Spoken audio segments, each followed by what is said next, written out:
इसी प्रकार से महाराज श्री के श्रीमुख से कथा प्रसंगों का निरंतर आनंद लेने के लिए पूज्य श्री के आधिकारिक YouTube चैनल को जरूर सब्सक्राइब करें और बेल आइकन को दबा दें।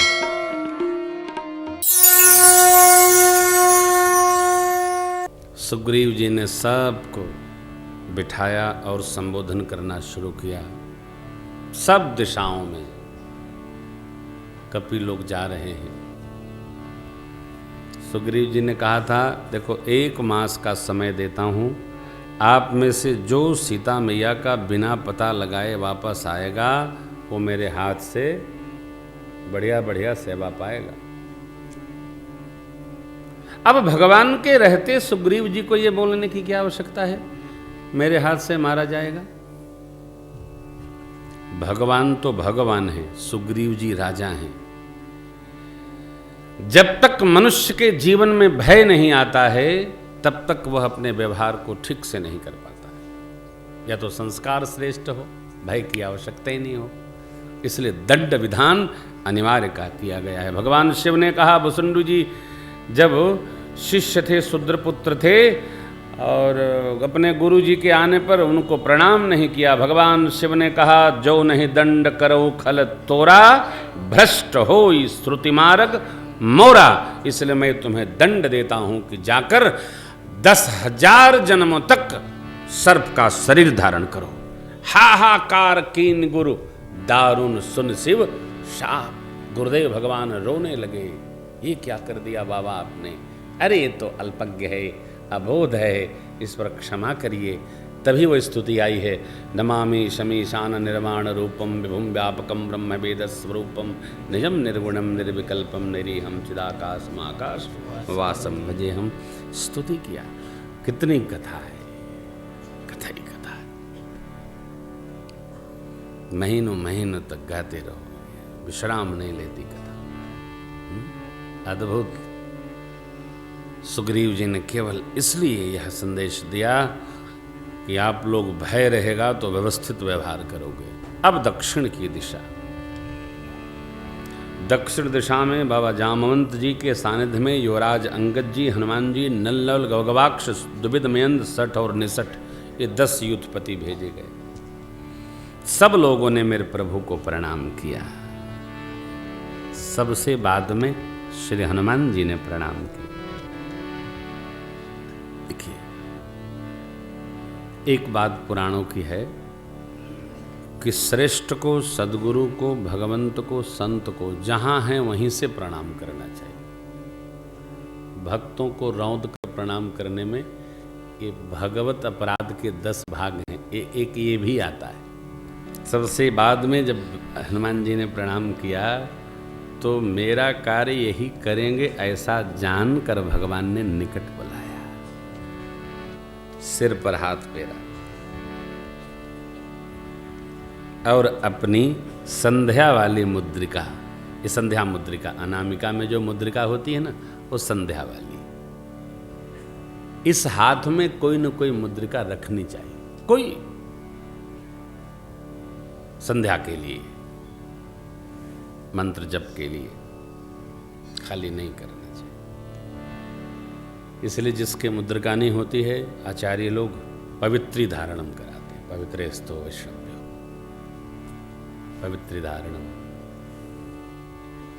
ये भक्ति उंगली, ये भक्ति की द्योतक है, ये भक्ति प्रदाता है, ये मुक्ति प्रदाता है।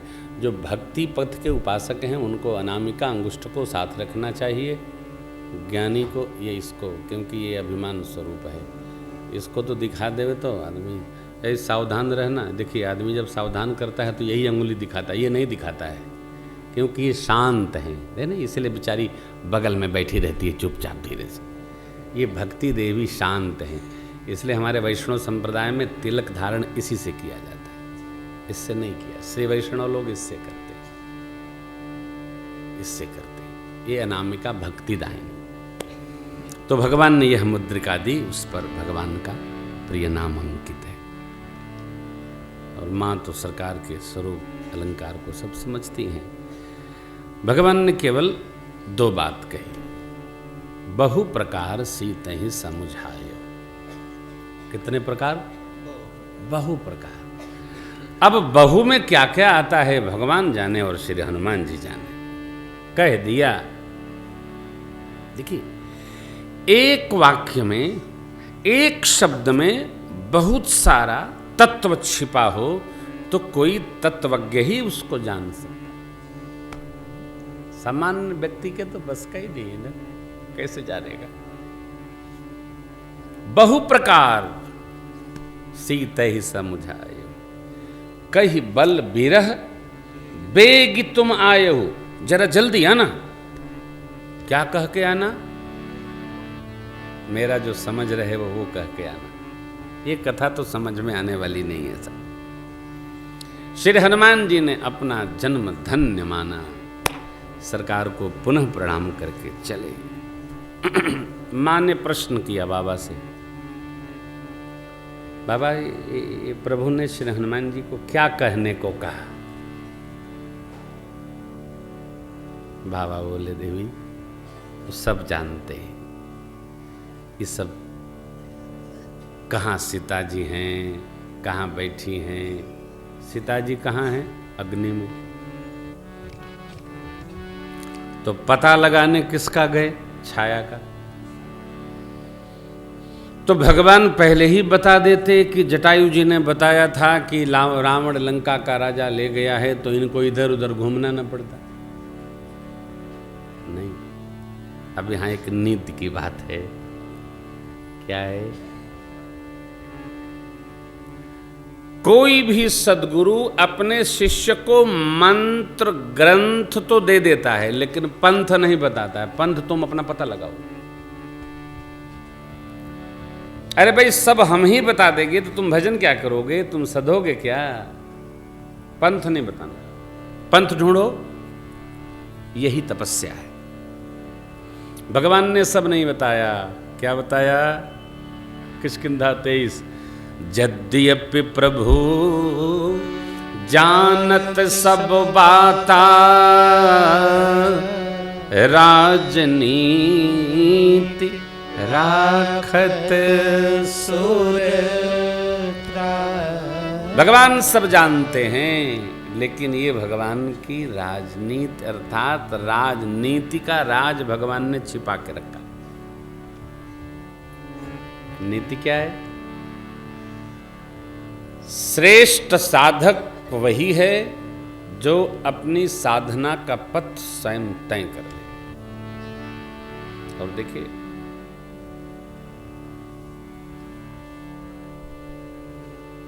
साधना की उच्च अवस्था में वही साधक पहुंचता है जो अपना पथ अन्वेषण करने में लग जाता है।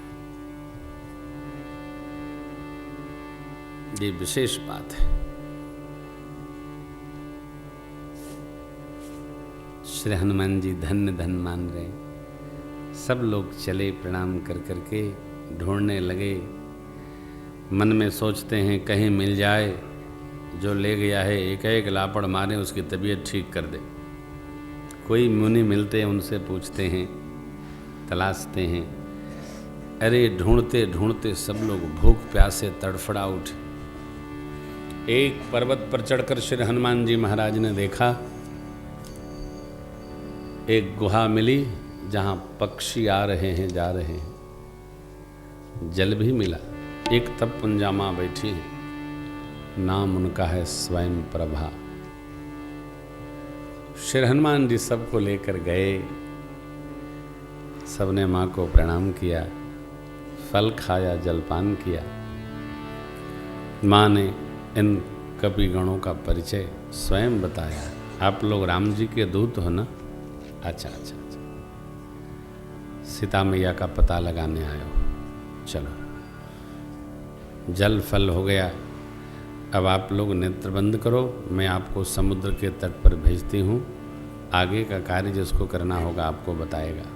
भगवान ही सब कार्य करते हैं। सब लोग प्रणाम किए, नेत्र बंद किए, समुद्र के तट आए। आगे संपाति जी का प्रसंग है, अंगद जी की सोच है, जामुन जी की समझ है। जामुन जी को अंगद जी को दुखी देख करके बहुत दुख हुआ। उन्होंने समझाया, हे युवराज, राम जी को जीव न मानिए। राम जी परमात्मा है, निर्गुण ब्रह्म से सगुण ब्रह्म भय हैं। किसके लिए? हमारे आपके लिए। हम लोग बड़भागी हैं कि सगुण ब्रह्म के सहज स्वरूप में हमारा अनुराग है। परमात्मा अपनी इच्छा से अवतार लिए हैं। देवताओं, पृथ्वी, ब्राह्मण जनों, संत जनों के मंगल के लिए और सगुणोपासक लोग संसार की सारे विधि विधान त्याग कर भगवान की सेवा में लग जाते हैं। आप अचिंत हो, भगवान अपना काम स्वयं करेंगे। संपाति जी ने सुना, ब्रह्मा जी को धन्यवाद दिया, क्योंकि भूख से तड़फड़ा रहे थे। एक ही बार इतने वानर मिले तो गदगद हो गए। सबको अपना अपना सूझता है।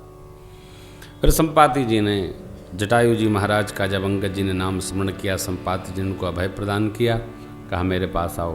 क्या हुआ जटायु को? हम दोनों भाई थे, समुद्र के तट पर ले चलो।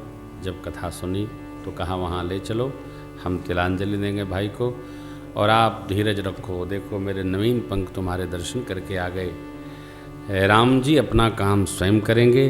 अब आप ये बात ध्यान से सुनो, जो आप में 100 योजन का सागर लांघ सकता वही सीता मैया का पता लगाएगा। मैं गिद्ध हूँ, मेरी अपार दृष्टि है। गिद्ध दीवाल के उधर भी देख सकता है। मैं बूढ़ा हो गया, नहीं तो कुछ सहयोग करता। आप धीरज रखो। राम जी अपना काम स्वयं कराएंगे आपसे। जो 100 योजन का सागर लांघ सकता हो वही इस कार्य को संपन्न कर सकता है। वस्तुतः भगवान के कार्य बहुत हैं, परंतु भगवान जिसको अपने कार्य का निमित्त बनाते हैं वही कार्य कर पाता है। अस कही गरुण गीत जब गयऊ, सबके विस्मय भयऊ। क्या हुआ? अपने अपने बल का सब बखान करने लगे। कोई कहे मैं 60 योजन जा सकता हूँ, कोई 70, कोई 80, कोई 90। जिसमें संशय रहेगा वो कोनो काम जगत का नहीं कर सकता, भगवान का तो छोड़िए।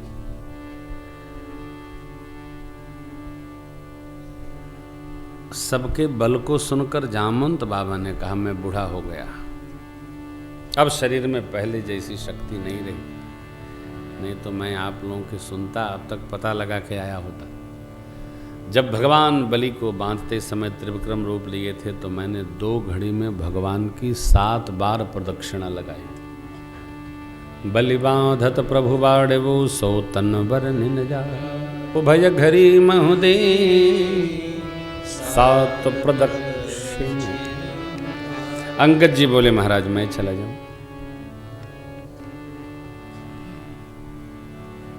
हो गया। अंगद जी बोले मैं चला जाऊं। जामुन जी जानते थे कि जा पाएंगे नहीं। भगवान का कार्य हो कि संसार का व्यवहार हो, कर वही सकता है जो उत्साह से भरा हो। थोड़ा भी संदेह में रहेगा तो कार्य संपन्न नहीं होगा। संदेह कार्य की गति को रोकता है, बांध लेता है, बांध देगा। नहीं, जैसे कोई प्लेन पकड़ने जा रहा हो, ट्रेन पकड़ने जा रहा हो, अब मिलेगी नहीं, छूट जाएगी तो छूट ही जाएगी। इतनी निष्ठा है यदि आपकी तो अवश्य ही छूटेगी। क्यों? आप जैसा चाहते हैं भगवान उसको अवश्य पूरा करेंगे।